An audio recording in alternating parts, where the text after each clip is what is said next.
সারা রাজ্য জুড়ে উন্নয়নের নামে সরকারি অর্থের অপচয়ে অভিযোগ যতই উঠুক না কেন, অমরপুর মহকুমায় দেখা গেল এক সম্পূর্ণ ভিন্ন ছবি।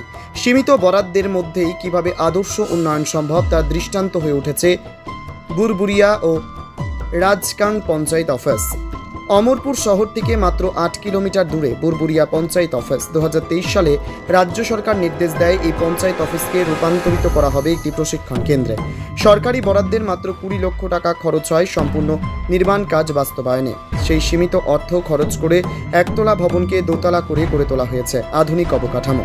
ভবনের ভেতরে রয়েছে conference hall, guest house, secretary office কক্ষ, এমনকি নিজস্ব সাউন্ড সিস্টেম ও পার্কিং ব্যবস্থা। বর্ষার দিনে বৃষ্টির জলকে ব্যবহারযোগ্য করার বিশেষ ব্যবস্থাও করা হয়েছে এখানে। শুধু তাই নয়, SHG গ্রুপের মহিলাদের স্বনির্ভর করার জন্য বসানো হয়েছে সুপারি খোল থেকে থালা, গ্লাস, বাটি তৈরির মেশিন। পাশাপাশি পঞ্চায়েত অফিস সংলগ্ন অঙ্গনওয়াড়ি সেন্টারকেও মডেল অঙ্গনওয়াড়ি সেন্টারে রূপান্তরিত করা হয়েছে।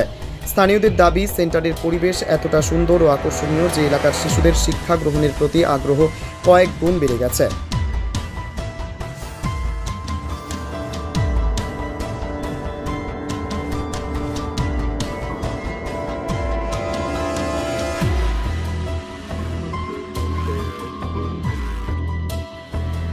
এত স্বল্প খরচে এত সুন্দর অবকাঠামো গড়ে তোলার নেপথ্যে রয়েছেন অমরপুর RD ব্লকের বিডিও উৎপল দাস। পঞ্চায়েত অফিস ও অঙ্গনওয়াড়ি সেন্টারগুলোকে এমনভাবে সাজানো হয়েছে যাতে তা এলাকার মানুষ ও শিশুদের কাজে সরাসরি লাগে। আমাদের এটা বুরবুরিয়া পঞ্চায়েত লার্নিং সেন্টার, বাংলায় যদি বলি পঞ্চায়েত প্রশিক্ষণ কেন্দ্র। 2023 সালে রাজ্য সরকারের পঞ্চায়েত দপ্তরের তরফ থেকে একটা উদ্যোগ নেওয়া হয় যে প্রত্যেকটা ডিস্ট্রিক্টে আপনার একটা করে পঞ্চায়েত প্রশিক্ষণ কেন্দ্র থাকবে।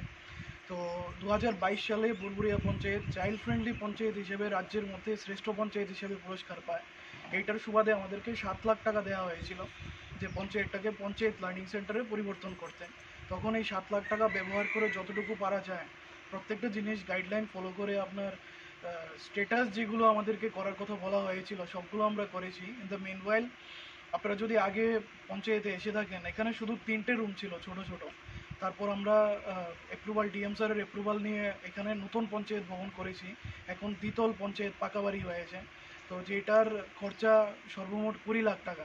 তো যখনই সবাই এসে জিজ্ঞেস করে এত কম টাকায় কীভাবে এত সুন্দর বিল্ডিং হয়েছে, আসলে পুরোটাই পঞ্চায়েতের এলাকার মানুষ এবং যারা কাজ করেছে মনিটরিং করে অনেক সুন্দরভাবে তারা কাজটা পরিচালনা করেছে।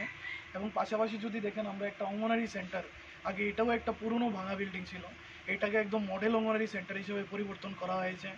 পঞ্চায়েত থেকে আমরা বন্ধন বিকাশ কেন্দ্র বলে একটা জিনিস করা হয়েছে, যেখানে আপনার একটা মেশিন কেনা দেওয়া হয়েছে, যেটার দ্বারা SHG দিদি যারা আছেন ওনারা থাল, বাটি এই জিনিসগুলো বানাতে পারবেন সুপারির খোল ব্যবহার করে। তাহলে ইকো ফ্রেন্ডলি ওয়েতে আপনার প্লাস্টিকের ব্যবহার অনেকটা বর্জন করা হবে। পাশাপাশি পঞ্চায়েতে সাউন্ড সিস্টেম থেকে শুরু করে কনফারেন্স হল এবং আমরা নতুন একটা গেস্ট হাউসও করেছি পঞ্চায়েতে, থাম্পুই রিট্রিট বলে। তো যতটুকু আমরা চেষ্টা করছি আমাদের রাজ্যের পঞ্চায়েত দপ্তরের মাননীয় মন্ত্রী মহোদয়ের হাত ধরে যদি আমরা এই পঞ্চায়েত লার্নিং সেন্টারের উদ্বোধন অতি সত্বর করতে পারি। খুব জোর কদমে কাজ চলছে, রাত্র দিন লাগিয়ে। এখানে বাইরে পেভার ব্লকও পুরো কমপ্লেক্সটাতে করা হয়েছে। আগে এখানে খালি একদম বাউন্ডারিও ছিল না। এখন আমাদের ইচ্ছা আছে একটা পার্কিং প্লেস করার। অনেকে আছে গ্রামের যারা অটো রিক্সা বাড়িতে, নিজেদের বাড়িতে রাখার জায়গা থাকে না। তো যদি পঞ্চায়েত থেকে একটা পার্কিং লট আমরা বানিয়ে দিতে পারি এখানে, তাহলে পঞ্চায়েতেরও একটা নিজস্ব আয় বৃদ্ধি হবে এবং মানুষেরও রাখার জন্য একটা জায়গা হবে এবং সেফলি রাখতে পারবে, যেহেতু পুরো কমপ্লেক্সটা CCTV দ্বারা মনিটর করা হয়। শুধু বুরবুরিয়া নয়, অমরপুরের রাজকাং পঞ্চায়েত অফিসটিকেও নতুনভাবে সাজানো হয়েছে। অফিসের ভিতরে কনফারেন্স রুম, লাইব্রেরি এবং নানান আধুনিক সুযোগ সুবিধা যুক্ত করা হয়েছে।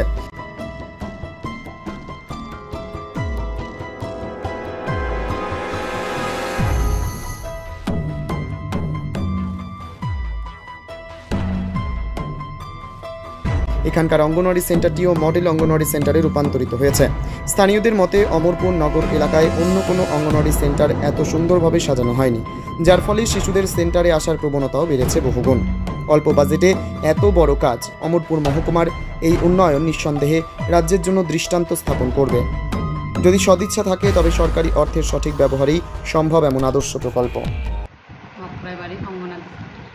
আগে কিছুই আসিল না, ওই দিক দিয়ে জল পড়তো, ফাডা আসিল, বারিন্দা ভাঙ্গা আসিল, বাচ্চারা আইতো না। এখন এরকম অনেক খেলনা, নতুন টেবিল চেয়ারও অনেক অনেক স্টুডেন্ট আইয়ে। আগে বাড়ি বাড়ি কইও আমি আনতে পারতাম না, এখন তারা নিজের দিকেই আইয়ে।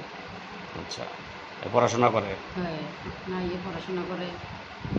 ভালো লাগেনি আমার কাছে খুবই ভালো লাগে ওখানে। ছাত্ররা আইলে না?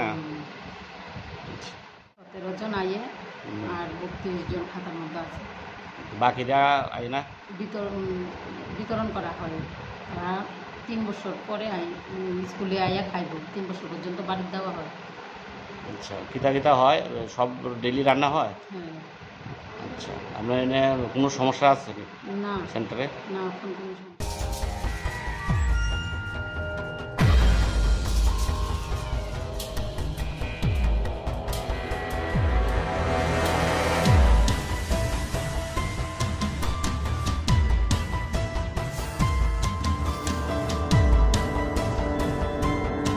নিজস্ব প্রতিনিধির রিপোর্ট, অমর বার্তা।